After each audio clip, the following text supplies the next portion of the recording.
a South Asian Canadian channel. Gujarat में शराबबंदी की हुई है, लेकिन सब जानते हैं कि शराबबंदी के नाम पे ये लोग वहाँ पे हज़ारों करोड़ रुपए की नकली शराब बेचते हैं, सरकार को चूना लगाते हैं, जहरीली शराब लोग पीते हैं, लोग मरते हैं। खुलेआम सारे मीडिया में भी, अभी तो पिछले जब से ये हुश ट्रेजेडी हुई है लेटेस्ट वाली, सारे मीडिया में कई खबरें इस तरह की आई हैं जहां अलग अलग कोने में गुजरात के ये देखा गया कि किस तरह से इनके घरों में शराब बन रही है, इनके घरों में शराब बिक रही है, किस तरह से पूरे गुजरात में अलग अलग हिस्सों में किस तरह से खुलेआम शराब बिक रही है। ये आप सब लोगों ने दिखाया। ये सारा धंधा इनके ही लोग चलाते हैं, आपने दिखाया। और ये नकली शराब से मौत का पहला मामला नहीं है। ये लोग कहते हैं हमने गुजरात में शराबबंदी कर रखी है, लेकिन हर दूसरे तीसरे साल ऐसे मामले आते हैं जहां लोग जहरीली शराब पी पी के मर रहे हैं। और फिर जब पड़ताल होती है, मीडिया पड़ताल होती है, तो पता चलता है कि इन्हीं के लोग वहां शराब बेचने और बनाने में शामिल थे।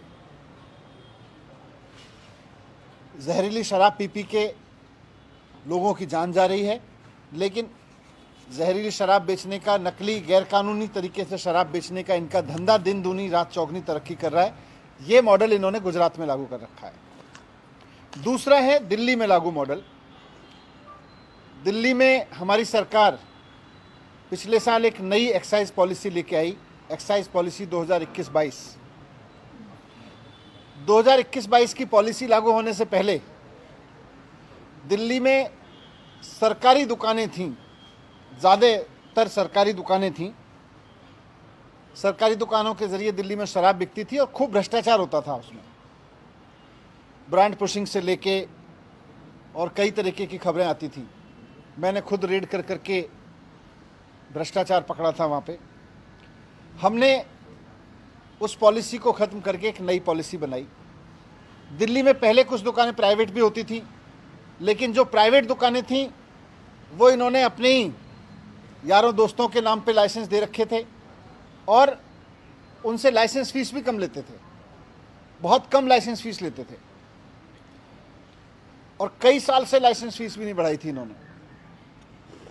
तो ये सिस्टम ख़त्म करके ज़्यादातर सरकारी दुकानों का, जिनमें खूब भ्रष्टाचार था, और इनके नेताओं, रिश्तेदारों, इन सब की ड्राइवर और मेड के नाम पे चलती दुकानों को, इन सबको, सारे सिस्टम को बंद करके हमने नई पॉलिसी लगाई और बहुत पारदर्शी तरीके से हमने यहाँ पर शराब की दुकानों की नीलामी की।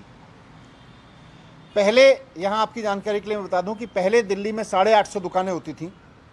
नई पॉलिसी में हमने तय किया कि जितनी दुकानें पहले होती थीं उससे एक भी दुकान फालतू नहीं खोली जाएगी, वही 850 दुकानें रहेंगी।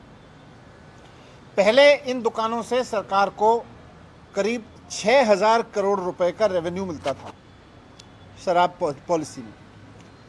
जब पारदर्शी तरीके से इन दुकानों की नीलामी हुई तो दुकानें नहीं बढ़ी, लेकिन पूरे साल में, एक फुल ईयर में 850 दुकानों से 9500 करोड़ रुपए का रेवेन्यू आना था। इस हद तक ऑक्शन गया हमारा, 6000 करोड़ की जगह 9500 करोड़ रुपए। तो इस तरह एक साल में नई पॉलिसी के तहत सरकार की आय 1.5 गुने से ज़्यादा बढ़ जाती, करप्शन खत्म हो जाता। लेकिन नई पॉलिसी आने से इन लोगों ने जो भ्रष्टाचार मचा रखा था वो रुक गया, वो खत्म हो गया। तो इन लोगों ने पूरा प्लान बनाया कि इस नई पॉलिसी को फेल किया जाए। एक एक करके इन्होंने जितने प्राइवेट दुकान वाले आए थे उनको ईडी की धमकी दी, सीबीआई की धमकी दी। तो प्राइवेट दुकान चलाने वालों को, जो सरकार को ज़्यादा रेवेन्यू दे रहे थे, क्योंकि सरकार ने ट्रांसपेरेंट तरीके से उनको दुकानें दी थी ओपन ऑक्शन करके, तो उनको इन्होंने ईडी से धमकाया, सीबीआई से धमकाया। तो बहुत सारे शराब वाले तो, दुकान वाले तो बेचारे, कई सारे लोग तो दुकान छोड़ के चले गए। और आज दिल्ली में जो नई पॉलिसी में भी 850 दुकानें हो सकती थीं, आज दिल्ली में कुल 468 दुकानें चल रही हैं। और 1 अगस्त से कई और दुकान वाले भी, क्योंकि ये सीबीआई से डरा रहे हैं, ईडी की धमकी दे रहे हैं दुकान वालों को, तो ये 468 दुकानों से भी और कम हो जाएंगी। कई और लोग दुकानें छोड़ के जाने वाले हैं। इनका मकसद है कि दिल्ली में शराब की किल्लत पैदा करो। इनका मकसद है कि दिल्ली में लीगल तरीके से बिकने वाली शराब का क्वांटम कम करते चले जाओ। अब मैं आपके सामने एक थोड़ा सा और डेटा रखना चाहता हूं कि दिल्ली में और बाकी राज्यों में शराब की बिक्री की, शराब की दुकानों की पर कैपिटा संख्या क्या है, उसका एक डेटा है। गुड़गांव में जहां बीजेपी का शासन है 4166 लोगों पे शराब की एक दुकान है। नोएडा में जहां बीजेपी का शासन है 1390 लोगों पे शराब की एक दुकान है। बेंगलोर में जहां भारतीय जनता पार्टी की सरकार है 12,179 लोगों पर एक दुकान है। बीजेपी का गोवा है, गोवा में 761 लोगों पे एक दुकान है। नई पॉलिसी के तहत अगर दिल्ली में मैक्सिमम दुकानें भी खुल जाती तो उसके बावजूद 850 दुकानें भी खुल जाती तो यहाँ 22,707 लोगों पे एक दुकान होती, और आज जब 468 दुकानें हैं तो 41,192 लोगों पे एक दुकान है। इसी से अंदाज़ा लगाया जा सकता है कि ये ईडी की धमकी देके, सीबीआई की धमकी देके चाहते हैं कि लीगल शराब का धंधा यहाँ भी बंद हो और इलीगल धंधे को बढ़ावा मिले, नॉन ड्यूटी पेड धंधे को बढ़ावा मिले, स्पिरिट्स लिकर को बढ़ावा मिले। ये इनका पुराना धंधा था, ये वापस उस धंधे को लाना चाहते हैं। अगर दिल्ली में लाइसेंस शुदा दुकानों की कमी होती है, अगर वैध तरीके से उपलब्ध शराब की कमी होती है तो नकली शराब का कारोबार बढ़ता है, वो इनको फ़ायदा देता है। इसीलिए इन्होंने ईडी और सीबीआई की धमकी दे दे के दिल्ली सरकार के अफसरों को भी इतना डरा दिया है कि अब जो दुकानें खाली हो रही हैं उनका कोई लाइसेंस करने को तैयार नहीं है।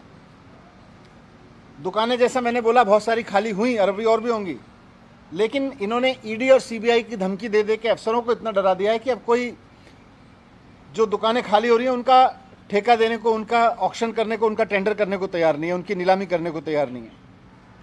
और जो एग्जिस्टिंग पॉलिसी है, जो 2021-22 की पॉलिसी है, वो 31 जुलाई को अब खत्म हो रही है। डर के मारे कोई ऑफिसर इस पॉलिसी को भी आगे बढ़ाने को तैयार नहीं है। A South Asian Canadian channel.